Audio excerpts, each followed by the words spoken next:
तो इसीलिए मैं लास्ट में यही बोलना चाहता हूँ, मैंने इन भाइयों से भी ये बात की है कि ये एलजी सरकार जो है ये फेल हो गई है हमारे यहाँ पे लोगों के साथ बात करने में। ये बोलते हैं ना बैक टू विलेज का लाया, ये लाया, आज इनके साथ बात करने वाला कोई नहीं है। ये तो पूरी डिक्टेटरशिप चल गई है। महाराजों का टाइम हमने देखा नहीं था, बट इन्होंने हमें दिखा दिया कि वो कैसा होता होगा। डिवकॉम डीसीज को उन्होंने बोल दिया हुआ है कि आप सबसे ज्यादा पहले 31 तक पहले जमीनें लो। यहाँ पे उनको कोई इंटरेस्ट ही नहीं है, ये उनकी प्रायोरिटी नहीं है। आज 40 से ज्यादा डिपार्टमेंट रोड्स पे हैं। पुलिस प्रशासन यूज कर पूरा पुलिस को कर रहे हैं, सिविल एडमिनिस्ट्रेशन को यूज कर रहे हैं इनको भगाने के लिए, पर इनसे बात करने के लिए 5-5 दिन में इनके फिजिकल रहबर खेल के जो टीचर्स हैं, जो मुलाजमीन हैं, वो अभी भी एहतजाज पर बैठे हैं बीजेपी ऑफिस के सामने। जम्मू में इस वक्त एहतजाज पे हैं। स्टूडेंट्स यूनियन जम्मू के जो लोग हैं, नेशनल कॉन्फ्रेंस स्टूडेंट्स यूनियन के लोग हैं, इस वक्त टीचर्स के साथ बैठे हुए हैं। इनसे भी थोड़ा बातचीत करते हैं। देखिए sir, it is very unfortunate कि आज इन दिनों में जहाँ पे लोहड़ी और मकर संक्रांत में लोग अपने घरों में बैठे हैं, आज ये सामने बीजेपी का ऑफिस है, आप देख सकते हैं। यहाँ पे लोग डब्बे लेके आ रहे हैं और कईयों को ये डब्बे दे रहे हैं, और आज इन लोगों को यहाँ पे बिठाया हुआ है। टीचर का एक मैं आपको बताऊं कि ऐसा नोबल प्रोफेशन है, गुरु बोलते हैं जिनको हम, आज इन पे लाठियां बसाई जा रही हैं। इनसे मिलने तक कोई नहीं आया। आज इनसे बात करें, हम कह रहे हैं कि आप इनसे बात करें, इनसे पूछें कि इनकी डिमांड्स क्या हैं, उसके बाद कॉमन मिनिमम डिमांड्स पे ये बैठ के बात करें। बट आज उनका ज्यादा जो जोर है वो है स्टेट लैंड को ले लो, रोशनी लैंड को ले लो, काचराई को ले लो। जनाब आप पहले इनको देखो तो सही। इस टाइम एलजी सरकार बोल रही है कि सब डिवकॉम डीसीज को उन्होंने बोल दिया हुआ है कि आप सबसे ज्यादा पहले 31 तक पहले जमीनें लो। यहाँ पे उनको कोई इंटरेस्ट ही नहीं है, ये उनकी प्रायोरिटी नहीं है। आज 40 से ज्यादा डिपार्टमेंट रोड्स पे हैं। पुलिस प्रशासन यूज कर पूरा पुलिस को कर रहे हैं, सिविल एडमिनिस्ट्रेशन को यूज कर रहे हैं इनको भगाने के लिए, पर इनसे बात करने के लिए कोई नहीं आ सकता। आप ये भी देखा गया कि इन लोगों पे बहुत डंडे बरसाए गए। जी वही मैं वही बात कर रहा था कि एक इतने बड़े नोबल प्रोफेशन में, टीचर्स में, गुरु में, आज इनके ऊपर इनको भगाने के लिए आप इनसे बात करें ना। आप इनको भगाने के लिए, इनको तोड़ने के लिए आप यूज कर रहे हैं पुलिस को। क्या पुलिस इस चीज के लिए? पुलिस का काम तो था इनकी रक्षा करना। आज इनकी रक्षा की यहाँ पे बात आती है कश्मीर में, वहां पे कुछ नहीं कर पा रहे। वहां पे इनका कुछ काम ही नहीं हो रहा है। ये बोल रहे हैं कि आपकी सैलरी बंद कर देंगे, आपको ये कर देंगे, आप प्रोटेस्ट नहीं कर सकते, आप वहां पे जाएं, हम सबको बॉडीगार्ड नहीं दे सकते। आप वहां पे तो अभी खत्म नहीं हुआ था, तो आपने रजौरी में देख लिया, डांगरी में क्या हुआ। ऐसा इलाका जो इतना शांत इलाका, यहाँ पे इतनी ब्रदरहुड है हिंदू मुस्लिम में, उस इलाके में ये चीज हो जाती है। आप बताएं कि ये लोग जाएं कैसे? हम कश्मीरी पंडितों के लिए बोल रहे हैं, बेचारे वो जाएं कैसे? वो आप पे विश्वास करें कैसे? तो इसीलिए मैं लास्ट में यही बोलना चाहता हूं, मैंने इन भाइयों से भी ये बात की है कि ये एलजी सरकार जो है ये फेल हो गई है हमारे यहाँ पे लोगों के साथ बात करने में। ये बोलते हैं ना बैक टू विलेज का लाया, ये लाया, आज इनके साथ बात करने वाला कोई नहीं है। ये तो पूरी डिक्टेटरशिप चल गई है। महाराजों का टाइम हमने देखा नहीं था, बट इन्होंने हमें दिखा दिया कि वो कैसा होता होगा। हर तरफ प्रोटेस्ट दिखाई दे रहे हैं, किसी की डिमांड पूरी नहीं होती हुई दिख रही। वो इसीलिए नहीं क्योंकि इनकी मंशा नहीं है, क्योंकि इनकी इंटेंशन नहीं है। अगर आपने कोई काम करना हो जिसपे आप 5-6 दिन बैठ के बात करें, सोचें, तो हो जाता है। लेकिन वो इंटेंशन इसलिए नहीं है क्योंकि इनकी इंटेंशन बड़ी है। और बड़ी क्या, लोगों के लिए नहीं, बड़ी ये कि हमने यहाँ पे सरकार कैसे बनानी है। अगर यहाँ पे इतने लोग नहीं आए तो उनको खरीदना कैसे है। और यहाँ पे छोड़ो, 2024 की इलेक्शन आ रही है, यहाँ से कितना पैसा बच सकता है जो हम सेंटर में उधर ऊपर देके तो वहां पे इलेक्शन करवा सकते हैं। इनकी ज्यादा से ज्यादा सोच वहां पे है। और इसी वजह से हम सब लोग आज स्टूडेंट्स के लिए, यूथ के लिए, आप बताओ इन्होंने कौन सी पॉलिसीज और प्रोग्राम्स बनाए। एक JKSSB जैसी एजेंसी एग्जाम ही नहीं करा पा रही है। आज उनसे एग्जाम होता ही नहीं है। कभी आंसर की लीक होगी, कभी क्वेश्चन पेपर लीक हो गया, और एक PSI जैसा सब इंस्पेक्टर का एग्जाम नहीं वो करवा पा रहे हैं।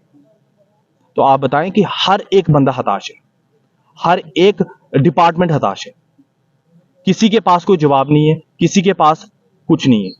क्या लग रहा है किस तरह की सियासत यहाँ पे चल रही है? जनाब सियासत तो भूल ही जाओ, मैं वही बात कर रहा था। आज अपोजिशन को अपोजिशन नहीं देखा जा रहा, दुश्मन देखा जा रहा है। आप देखें इनके वर्ड्स भी, ये बाकी पार्टीज को दुश्मन की तरह देखती है, अपोजिशन तो बोलती ही नहीं है। जब आपका दिमाग में ये चीज बैठ गई है कि ये अपोजिशन है, तो जो दुश्मन होता है उसको खत्म किया जाता है, तो ये खत्म करने पे लगे हुए हैं, कोई अपोजिशन रहने ही नहीं देनी है। और यहां तक कि अपने एम्प्लॉयज को भी ये दुश्मन देखते हैं। अगर 25 से 50 की बात करते हैं कि हमने 50 लेने हैं, तो 50 इनके बिना कैसे लेंगे? ये इन एम्प्लॉयज के बिना 50 कैसे करेंगे आप लोग?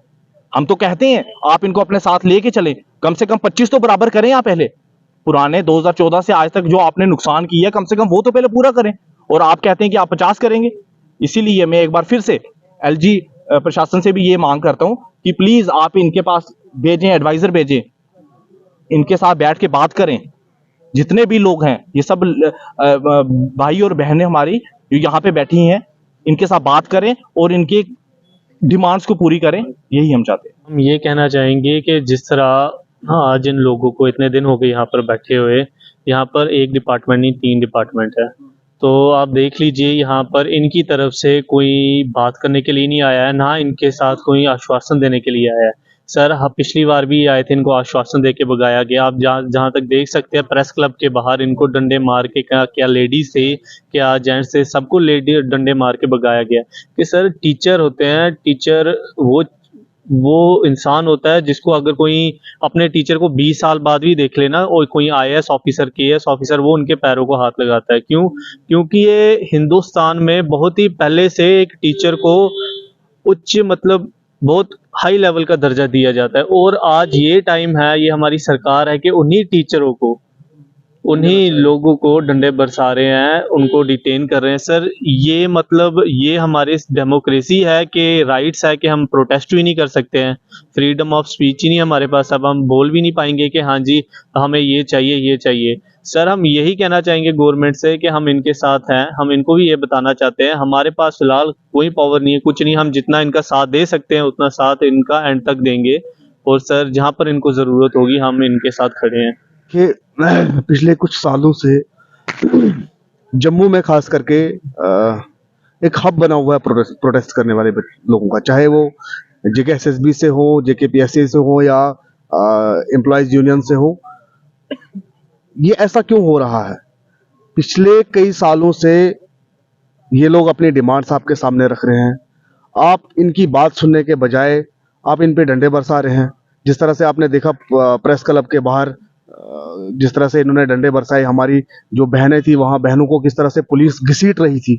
और इन लोगों को शर्म नहीं आती कि आप जो नारा आप देते हो बेटी बचाओ बेटी पढ़ाओ का, तो वो जो हमारी बहन थी जिसको आप घसीट रहे थे और घसीट के गाड़ी में डाल रहे थे, वो क्या था? ये सारी चीजें यहाँ जम्मू में हो रही हैं। ये इसलिए हो रही है कि क्योंकि देखिए, जब भी कोई इंसान फेल हो जाता है, जब भी कोई अपना काम प्रॉपरली नहीं कर पाता, तो उसके यही काम होते हैं, वो हमेशा इश्यूज को डाइवर्ट किया जाता है। आज आपने जिस तरह से देखा एक नया वो तुगलकी फरमान निकाला हुआ है जमीनों का, ताकि इन इश्यूज को डाइवर्ट किया जाए। वहां पे इनका काम ही यही है, पूरे देश में इनका काम ही यही है। यहाँ पे 2019 के बाद जम्मू कश्मीर भाजपा ने राजनीतिक अखाड़ा बनाया है पूरी देश में कुश्ती करने के लिए। जम्मू कश्मीर में यहाँ इनके लिए एक अखाड़ा है जहां से ये पूरे देश में कुश्ती करते हैं। बाकी इनको जम्मू कश्मीर के लोगों से कोई लेना देना नहीं है।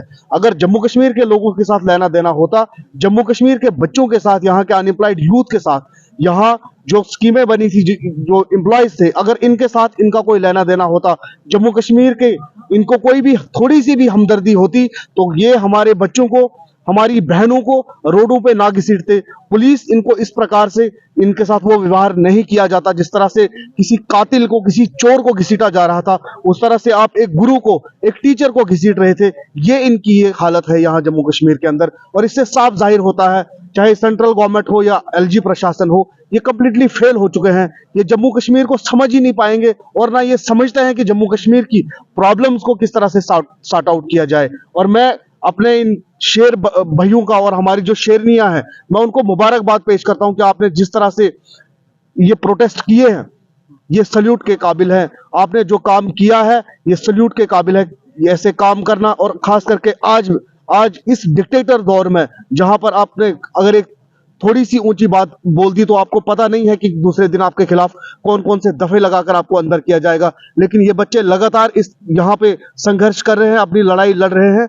आज हम यहाँ इनके बीच में आए हैं, हम अपना समर्थन देने आए हैं और हम अपने भाइयों को, अपनी बहनों को ये आश्वासन देना चाहते हैं कि हमारी जहां भी आपको हमारी पार्टी की, हमारी यूनियन की जहां आपको जरूरत पड़ेगी, आप एक बार बता दीजिएगा, हम हर जगह आपके साथ चलने के लिए तैयार हैं। ये हमारा इनके साथ हमारी बात हुई है और इंशाल्लाह हम इस वादे पे जरूर कायम रहेंगे। जहां भी इन बच्चों का पसीना गिरेगा, हम खून बहाने के लिए तैयार हैं। ये हमारी पार्टी का पहले से ही ये काम है कि हमने हमेशा यूथ की आवाज उठाई है, चाहे वो कोई भी जेके एसएसबी हो, जेके पीएसआई हो या कोई भी, जहां पे भी किसी बच्चे के साथ, किसी एम्प्लॉय के साथ अत्याचार होता है, नेशनल कॉन्फ्रेंस हम और उसकी यूनियन वहां पे खड़ी हो जाती है। उसी चीज को आगे बढ़ाते हुए आज हम अपने इन भाइयों के पास आए हैं और ये इन्हें आश्वासन देते हैं कि जहां भी इनको हमारी जरूरत पड़ेगी, हम हर जगह आपके साथ आने के लिए तैयार हैं।